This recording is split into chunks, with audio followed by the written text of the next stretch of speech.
পক্ষে আওয়াজ তুলেছে। এই গণতন্ত্রের পক্ষে কথা বলতে গিয়ে বারবার নির্যাতিত হয়েছে, শত শত মামলা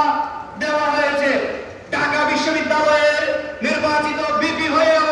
ঢাকা বিশ্ববিদ্যালয়ের ক্যাম্পাসে বারবার তিনি হামলার শিকার হয়েছে এবং তাকে মেরে ফেলার হাটহাজারী পার্বত্য উচ্চ বিদ্যালয় হল থেকে আপনাদেরকে যুক্ত করেছি, যা দেখাচ্ছি বহুল প্রসিদ্ধ ভিপি নুরুল হক নূরের নেতৃত্বাধীন গণ অধিকার পরিষদের চট্টগ্রামের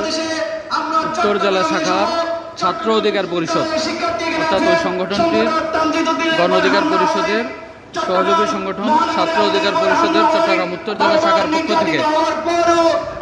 আজকে ছাত্র জনতার অভ্যুত্থান পরবর্তী দেশ গঠনের ছাত্র সমাজের ভূমিকা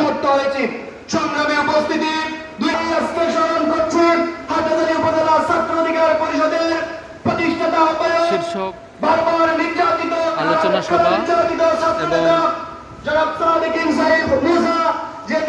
আলোচনা সভা অনুষ্ঠিত হচ্ছে, যেখানে প্রধান অতিথি হিসেবে আছেন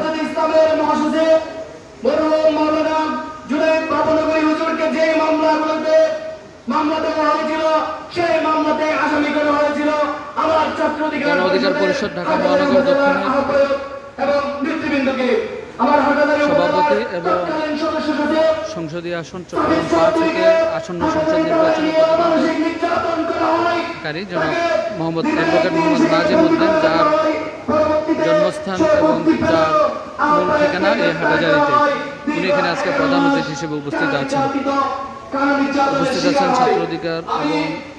যুব অধিকার পরিষদ উত্তর জেলা শাখা, হাটহাজারী উপজেলা শাখা এবং বিভিন্ন প্রান্ত থেকে ফটিকছড়ি, মিরেশ্বরায়, রাউজান বিভিন্ন প্রান্ত থেকে নেতৃবৃন্দরা এসেছেন, কেন্দ্রীয় নেতৃবৃন্দ উপস্থিত আছেন। ওয়েদার খারাপ এরপরও বিভিন্ন সেক্টর থেকে নেতৃবৃন্দরা এসেছেন, বক্তব্য রাখছেন, তাদের মতামত পেশ করছেন। বক্তব্য